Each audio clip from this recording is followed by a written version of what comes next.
Hello everyone.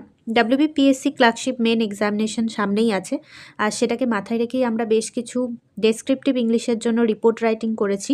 আপনারা যদি চান সেগুলো প্লেলিস্ট থেকে দেখতে পারেন। আজকে যে রিপোর্ট রাইটিংটা আমরা করব সেটা হলো, এখানে বলেছে write a news paper report on growing uses of social media. Social মিডিয়ার অতিরিক্ত যে ব্যবহার সেটা নিয়ে একটা নিউজ পেপার রিপোর্ট যদি লিখতে বলে, তাহলে এখানে আমরা এরকম টাইটেল দিতে পারি যে সোশ্যাল মিডিয়ার ওভার ইউজ করা হচ্ছে, যেটা হচ্ছে আ গ্রোয়িং কনসার্ন, বাড়াচ্ছে আতঙ্ক। অর্থাৎ সোশ্যাল মিডিয়ার অতিরিক্ত ব্যবহারে কিন্তু আতঙ্ক বাড়ছে। বাই আ স্টাফ রিপোর্টার, এখানে প্লেস আর এখানে ডেট আমরা মেনশন করব। তো প্রথমেই আমরা এরকম লিখতে পারি, the wide spread use of social media has brought about a new set of problems. মানে এত যে সোশ্যাল মিডিয়ার ওয়াইড স্প্রেড ইউজ হচ্ছে, চারিদিকে ইউজ হচ্ছে, তাতে কিন্তু অনেক নতুন প্রবলেমস দেখা দিচ্ছে।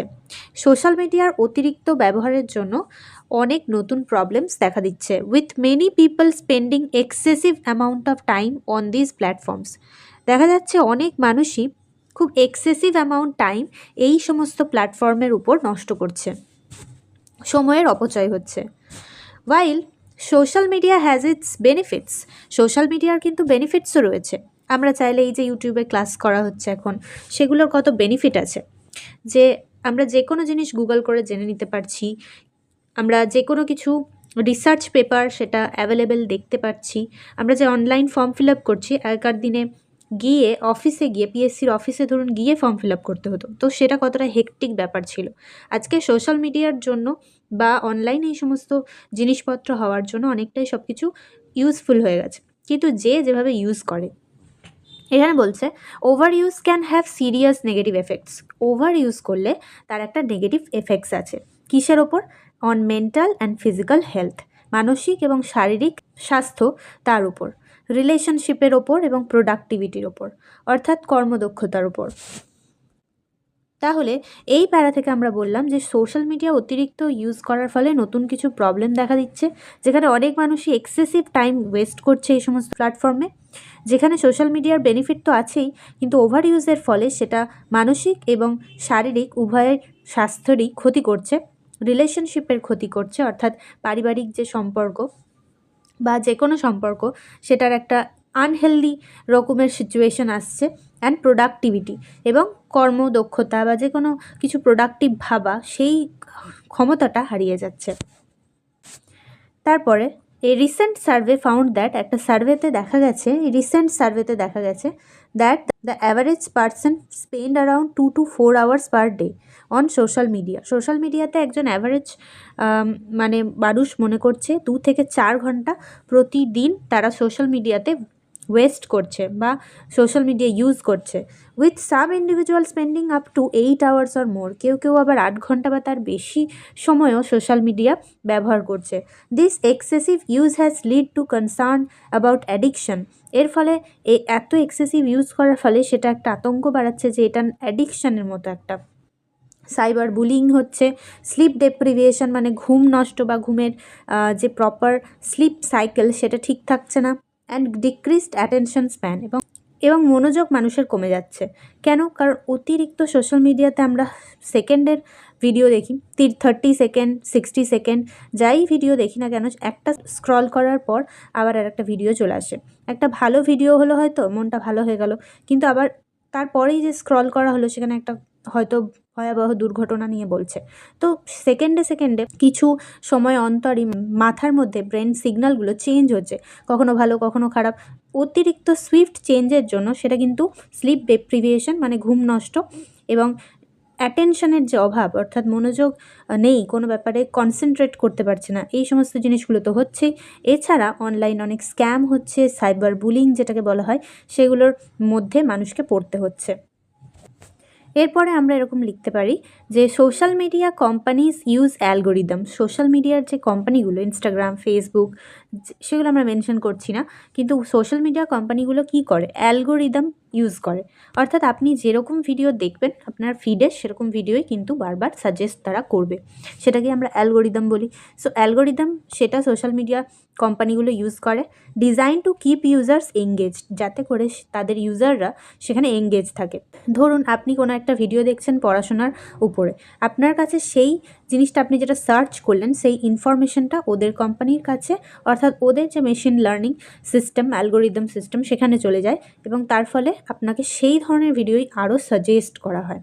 আপনি হয়তো মনে করছেন আমি তো এখন সার্চ করছি না, তাহলে সেটা আবার দেখতে পাচ্ছি কী করে এই ভিডিওগুলো, কিন্তু সেটা অলরেডি আপনি সার্চ করার জন্য ওদের অ্যালগোরিদমে ফিট হয়ে গেছে অ্যান্ড সেটাই আপনাকে বারবার ওরা শো করছে, যাতে করে আপনাকে ওদের প্ল্যাটফর্মে ওরা ধরে রাখতে পারে। এইভাবেই একটা ইউজারকে ওরা এঙ্গেজ রাখতে পারে ওদের প্ল্যাটফর্মে, তাতে ওদের প্ল্যাটফর্মের লাভ আছে, কিন্তু তাতে কোনো সাধারণ মানুষের কিন্তু খুব একটা লাভ নেই।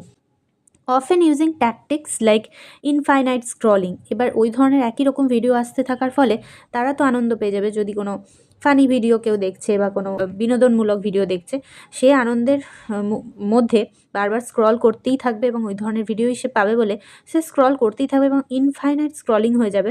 কখন যে 2 ঘন্টা 4 ঘন্টা কেটে যাবে সে নিজেও বুঝতে পারবে না। অ্যান্ড পার্সোনালাইজড কন্টেন্ট, অবশ্যই বিভিন্ন রকম কন্টেন্ট যেগুলো সে দেখতে চায় যে সেগুলোই তার কাছে শো করা হবে। This can lead to a vicious cycle of scrolling. Vicious cycle মানে এই সাইকেলটা চলতেই থাকবে, অর্থাৎ এরকম স্ক্রোলিং সে করতেই থাকবে। Scrolling, liking and sharing, like করা, শেয়ার করা, স্ক্রোল করা, এগুলো সে করতেই থাকবে। With many people feeling anxious or restless if they can't check their accounts. এবং অধিকাংশ ক্ষেত্রে যেটা হয়, যদি এরকমই অভ্যাসটা তাদের দাঁড়িয়ে যায়, তাহলে তারা এরকম ফিল করতে থাকে কিছুক্ষণের জন্য যদি তারা না শেয়ার করতে পারে, না লাইক করতে পারে, না স্ক্রল করতে পারে ফোনটা, তাহলেও তারা অ্যানশিয়াস হয়ে পড়ে, রেস্টলেস হয়ে পড়ে। অর্থাৎ তারা ভাবে যে একবার চেক করি কী দিয়েছে দেখি, বা একবার চেক করি, একবার ইনস্টাগ্রাম ঢুকি। এইভাবে বারবার করে তারা ইনস্টাগ্রাম এবং ফেসবুক এই সমস্ত প্ল্যাটফর্মগুলোতে যে রিলস বা যেগুলো হয়, এগুলোর অ্যাডিকশন এক প্রকার হয়ে যাচ্ছে মানুষের। এখন আবার ইউটিউব শর্টস আছে, তো একটার পর একটা প্ল্যাটফর্ম, কিন্তু তাদের মধ্যে সেই জিনিসটাকেই তাদের প্ল্যাটফর্মে তারা নিয়ে আসছে, যেই জিনিসটা একটা প্ল্যাটফর্মে কাজ করে গেলে সেখানে ভিউয়ার্স অনেক বেশি হচ্ছে। যেমন ইনস্টাগ্রাম রিল নিয়ে এসেছিলো, এরপর সেটা ফেসবুকেও ইনক্লুড করা হলো, এরপর সেটা ইউটিউব শর্টস নিয়ে আসা হলো, যাতে করে মানুষ ইনফাইনাইট স্ক্রলিং করে। অল্প সময়ের মধ্যে একটা ভিডিও যদি কমপ্লিট করে দেওয়া যায়, তাহলে কি হবে, মানুষ সেই ভিডিওটা তো দেখলোই, ধরুন একটা 30 সেকেন্ডের ভিডিও, সেটা দেখে নিল, তারপর আবারও সেরকম ধরনেরই ভিডিও অ্যালগোরিদম শো করছে, তাহলে আবারও সেই ভিডিওটা দেখে নিল। এভাবে 30 সেকেন্ড করতে করতে কখন যে 2 ঘন্টা পেরিয়ে যাবে, সেটাই বলছে যে অ্যালগোরিদম কিন্তু এইভাবেই কাজ করে, যাতে করে তারা ইউজার্সকে এঙ্গেজ রাখতে পারে। এবং তার জন্য তাদের কাছে ট্যাকটিক্স আছে, যে যাতে করে তারা ইনফাইনাইট স্ক্রোলিং করে এবং সের জন্য তাদেরকে পার্সোনালাইজড কন্টেন্ট দেখানো হয়। এবং এই ভিশিয়াস সাইকেল মানে এরকম চলতেই থাকে, যেখানে একজন যদি স্ক্রোলিং, লাইকিং, শেয়ারিং এগুলো না করতে পারে, তাহলে তারা অ্যানশিয়াস বা রেস্টলেস ফিল করে, আর তারা বারবার তাদের যে অ্যাকাউন্ট, ইনস্টাগ্রাম হোক, ফেসবুক হোক, এগুলো চেক করতে থাকে। এবার যারা সেটা বুঝে যায়, তারা কিন্তু এখান থেকে বেরিয়ে আসতে পারে। যাই হোক, social media is a digital drug. অবশ্যই সোশ্যাল মিডিয়া হচ্ছে digital drug, said doctor Smith a psychologist. এবার এখানে আমরা ডক্টর স্মিথটা দেবো না, সেড আ সাইকোলজিস্ট বলবো, তাহলেই হবে। It releases feel good chemicals in our brains. এর ফলে আমাদের ব্রেনে feel good chemicals, dopamine release করে, অ্যান্ড যেটা মেকিং আস ক্রেভ মোর, এটা আমাদের অনেক ক্রেভ বাড়িয়ে দেয় যে আমরা আরও দেখি। তো সেই ব্যাপারটাই হতে থাকে। তো it is a digital drug, social media. এরপরে social media over use can lead to decrease self esteem, anxiety and depression. তাহলে এগুলোতে কি হতে পারে, ডিক্রিজ করতে পারে সেলফ এস্টিম, অ্যাংজাইটি বাড়াতে পারে, আর ডিপ্রেশন বাড়াতে পারে। সেড ডক্টর জনসন, আ মেন্টাল হেলথ এক্সপার্ট। তাহলে মানসিক স্বাস্থ্য বিশেষজ্ঞ, তিনি বলছেন যে সোশ্যাল মিডিয়ার এই ওভার ইউজের ফলে সেটা সেলফ এস্টিম, নিজের মধ্যে যে আত্মবিশ্বাস, সেটাকে কমিয়ে দিতে পারে, আর ইনক্রিজ করতে পারে anxiety and depression. It's essential to set a boundaries, এটা স্পেস হতো, and prioritise real life connections. তাহলে এটা খুবই প্রয়োজনীয়, ইটস এসেন্সিয়াল, এটা খুবই প্রয়োজনীয় টু সেট বাউন্ডারিজ একটা বাঁধা ধরা ব্যাপার বা একটা লিমিট সেট করা উচিত, and prioritise real life connection, এবং রিয়েল লাইফে আমরা যে মানুষগুলোর সঙ্গে কানেক্ট আছি তাদেরকেই প্রায়োরিটাইজ করা উচিত।